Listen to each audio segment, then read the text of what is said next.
ایک صحابی ابی ابن کعب، انہوں نے پوچھا یا رسول اللہ میں کتنا درود شریف پڑھوں؟ فرمایا جتنا پڑھو گے فائدہ ہوگا۔ ان کا اچھا 1/3 پڑھوں گا۔ فرمایا کہ ہاں فائدہ ہوگا، اور پڑھو گے تو اور فائدہ۔ ان کا آدھا۔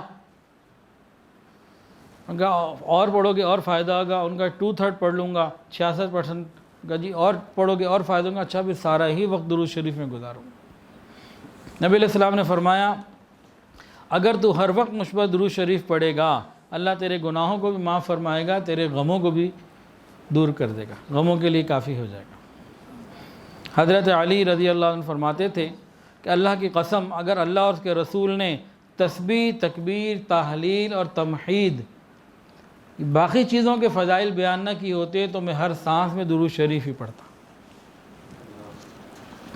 اور قبولیت دعا کے لیے بھی درود شریف شرط ہے۔ درود شریف ہوگا دعاؤں میں شامل تو دعا قبول ہوگی، ورنہ دعا بھی لٹک جائے گی، قبول نہیں ہوگی۔ اور نبی علیہ السلام نے فرمایا جو شخص مجھ پر درود شریف پڑھنا بھول گیا وہ حقیقت میں جنت کا راستہ ہی بھول گیا، ایڈی ٹریک ہو گیا۔ فرمایا کہ جو مجھ پر زیادہ درود شریف پڑھے گا وہ قیامت کے دن میرے زیادہ قریب ہوگا۔ تو کثرت سے درود شریف پڑھنا نبی علیہ السلام کی قربت ملنے کا ذریعہ ہے۔ حضرت ابوبکر صدیق رضی اللہ تعالیٰ نے فرمایا کہ ٹھنڈا پانی آگ کو اتنی جلدی نہیں بجھاتا جتنی جلدی درود شریف نبی علیہ السلام پر پڑھا گیا درود شریف ہمارے گناہوں کو بجھا دیتا ہے۔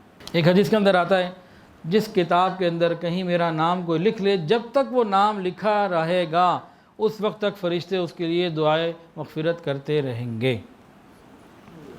درود شریف پڑھنے کے مواقع کون سے ہیں، کب کب پڑھنا چاہیے؟ تو ابن قیم رحمۃ اللہ نے لکھے ہیں مسجد میں داخل ہوتے وقت اور نکلتے وقت، اتحیات میں پڑھنا، مسجد کو دیکھتے ہوئے پڑھنا، بازار میں داخل ہوتے ہوئے پڑھنا، گھر میں داخل ہوتے وقت اور نکلتے وقت پڑھنا، کوئی بات بندہ بھول جائے اس وقت پڑھ لینا، تنگ دستی کے وقت پڑھنا، کتاب کوئی شروع کرنے لگیں، مطالعہ شروع کرنے لگیں تو درود شریف پڑھنا، خطبہ دیتے وقت پڑھنا، مجلس علم جب مکمل ہو جائے اس وقت درود پاک پڑھنا، دو صحباب جب ملیں آپس میں تو درود پاک پڑھنا، ملتے وقت بھی اور جدا ہوتے وقت بھی درود شریف پڑھنا، نبی علیہ السلام کی حدیث سنتے اور سناتے پڑھتے پڑھاتے وقت درود شریف پڑھنا، حضور پاک صلی اللہ علیہ وسلم کے تذکرے کے وقت درود شریف پڑھنا، نبی کریم صلی اللہ علیہ وسلم کے صحابہ کے تذکرے کے وقت درود شریف پڑھنا، اور کوئی بھی چیز جس کی نسبت نبی علیہ السلام کے ساتھ ہو اس کا ذکر ہو اس وقت درود شریف پڑھنا، مدینہ میں داخل ہوتے وقت درود شریف پڑھنا، اور گنبد خضرا پہ جب نگاہ پڑ جائے اس وقت درود پاک پڑھنا۔ یہ ابن قیم رحمۃ اللہ لکھیں۔ ایک حدیث سن لیجئے تاکہ بات کو مکمل کریں۔ علامہ ابن ابی دنیا رحمۃ اللہ علیہ اور علامہ نمیری رحمۃ اللہ واقعہ لکھا ہے کہ قیامت کا دن ہوگا، حضرت آدم علیہ السلام کو اللہ تعالیٰ 2 سبز چادریں دی ہوئی ہوں گی، ایک اونچے مقام پہ کھڑے ہوں گے، ان کا قد بھی اونچا ہوگا، وہ سب دیکھ رہے ہوں گے کہ محشر میں کیا ہو رہا ہے، اپنی اولاد کو دیکھ رہے ہوں گے کہ کون جنت میں جا رہی ہے کون جہنم میں جا رہی ہے۔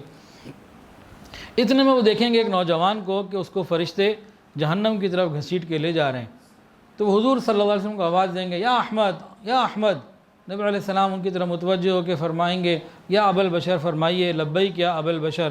آدم علیہ السلام ان کو بتائیں گے کہ احمد آپ کا ایک امتی فرشتے اسے جہنم کی طرف لے جا رہے ہیں۔ نبی علیہ السلام فرمائتے ہیں کہ میں اسے اپنی ادار کو کس لوں گا، تہمت جنہوں نے پہنی ہوتی نا، کہیں اہم کام کے لیے جانا ہوتا ہے، تیزی سے جانا ہوتا ہے تو وہ اس کو پہلے اچھی طرح کس لیتے ہیں، کہتے ہیں میں تیزی سے بھی فرشتوں کی طرف جاؤں گا اور ان کو جا کے کہوں گا کہ میرے رب کے کارندوں ذرا رک جاؤ، ٹھہر جاؤ۔ وہ آگے سے جواب دیں گے ہم تو سخت گیر عمل کرنے والے ہیں، وہی کرتے ہیں جو حکم ہوتا ہے، ہم تو اس کے خلاف نہیں کرتے، گویا وہ نہیں رکیں گے۔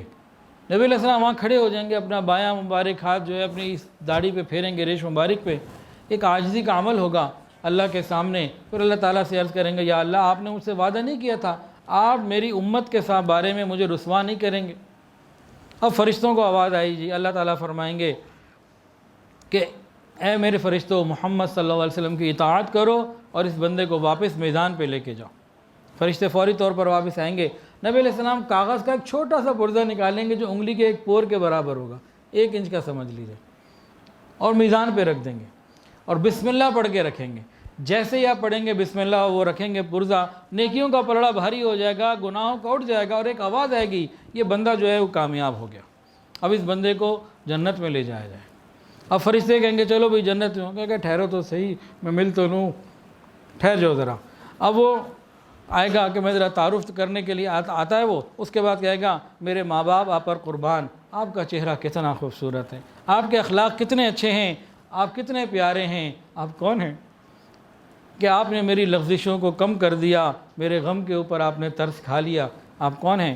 نبی علیہ السلام اس کو جواب دیں گے میں تمہارا نبی محمد صلی اللہ علیہ وسلم ہوں، اور یہ تیرا وہ درود شریف ہے جو تو مجھ پر پڑھا کرتا تھا دنیا میں، آج تیری ضرورت کے وقت یہ تیرے ہی کام آ گیا۔ تو قیامت کے دن نیکیوں کے پلڑے بھاری ہونے کا ذریعہ درود شریف ہے، اور یہ نبی علیہ السلام کا حق ہے ہمارے اوپر، ہم کثرت کے ساتھ درود شریف پڑھا کریں، اور انشاءاللہ بالآخر دنیا میں بھی اور آخرت میں بھی ہمارے ہی کام آنے والا ہے۔ ویڈیو کے نیچے سبسکرائب کے بٹن پہ کلک کریں، بیل کے آئیکن پہ کلک کیجئے تاکہ ہر نئی ویڈیو کی نوٹیفیکیشن آپ کو مل جائے۔